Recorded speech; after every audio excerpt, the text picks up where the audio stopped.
Em 1988 foi promulgada uma nova Constituição no Brasil, que ficou conhecida como a Constituição Cidadã.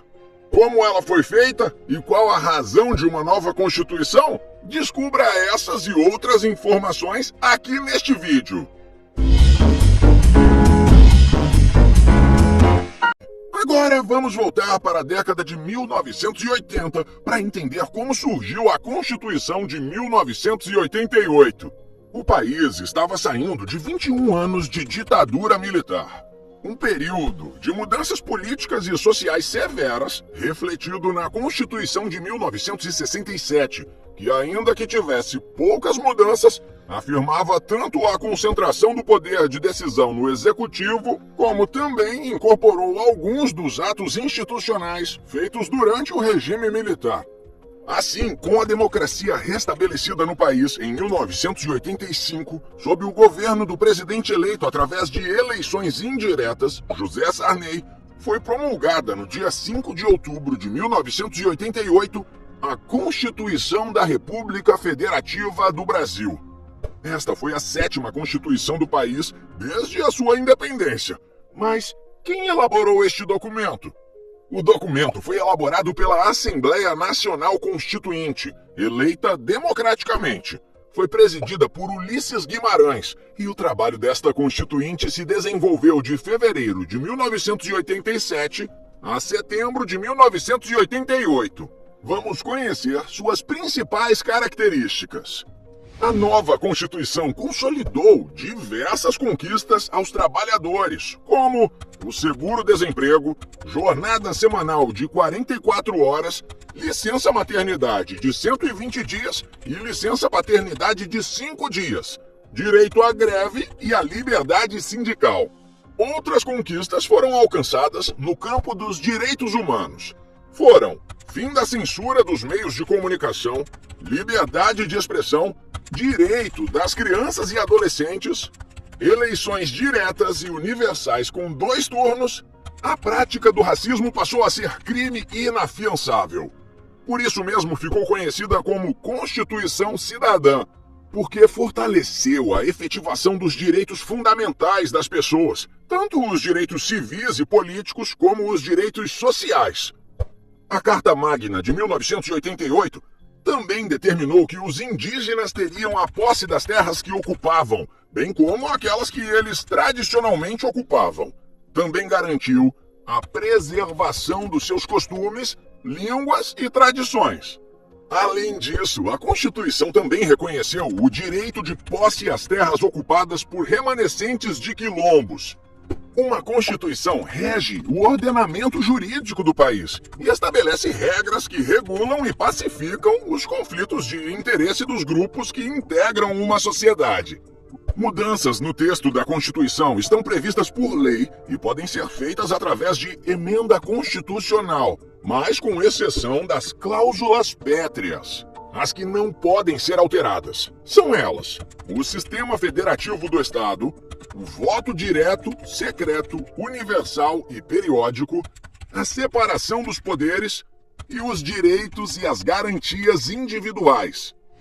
Após 25 anos em vigor, completados no dia 5 de outubro de 2013, a Constituição já recebeu 75 emendas constitucionais.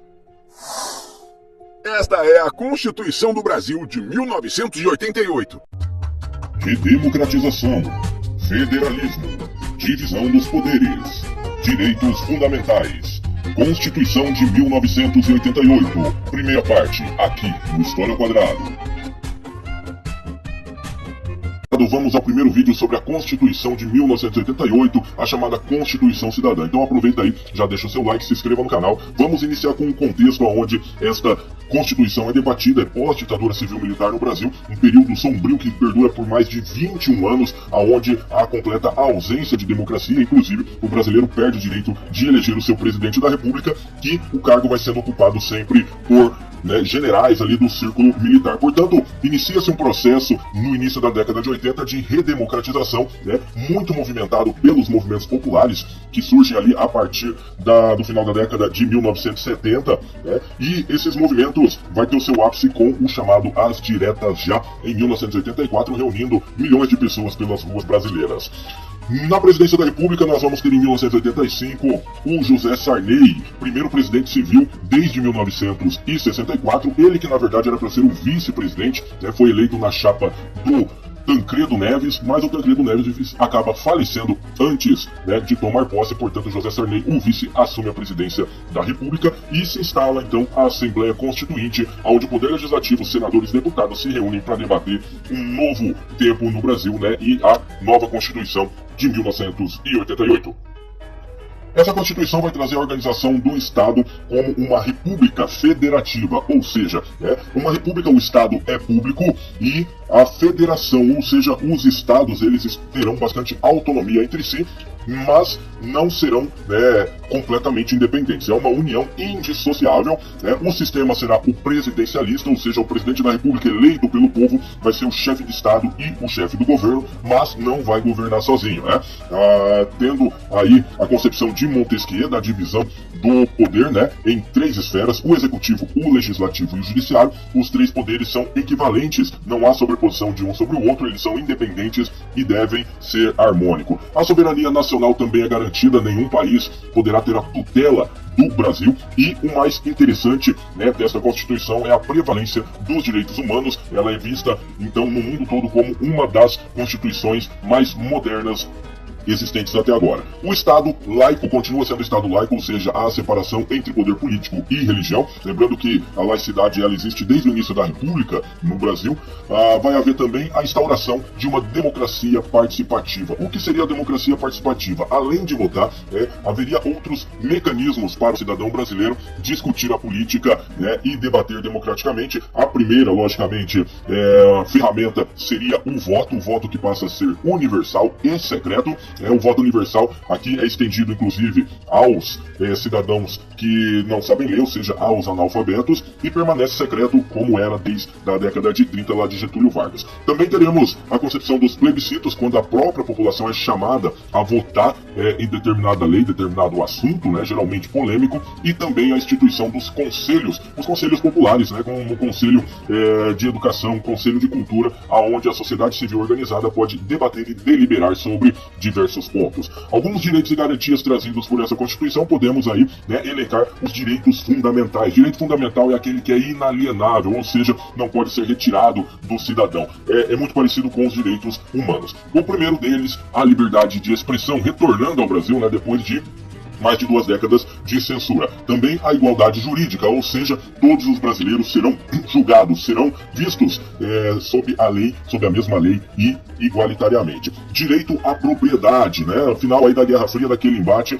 o Brasil, dentro do bloco capitalista, logicamente vai garantir o direito à propriedade privada, mas com uma regulamentação, especialmente sobre a terra, com a ideia do valor social, a função social da terra. Também aqui o direito à moradia. Todo brasileiro deve ter garantido o seu direito à moradia, à habitação. Esse é um dos pontos trazidos pela nova Constituição. Essa Constituição vai ficar marcada também pela valorização do trabalho humano, garantindo os direitos ao trabalho e os direitos trabalhistas, aqueles mesmos defendidos lá por Vargas na década de 30, 40, aqui eles serão garantidos na Constituição. Dentre essas garantias, o salário mínimo, a aposentadoria para aquele que contribui para a Previdência Social, que vai surgir nesse momento aí também, e o direito à greve. O direito à greve aqui é um dos direitos garantidos ao trabalhador brasileiro como forma de luta por melhores condições. E para finalizar também a privacidade. A privacidade, um direito fundamental de todo brasileiro, inclusive aqui colocando a violação de correspondência como crime. Então fica ligado aí, se gostou, dá um like.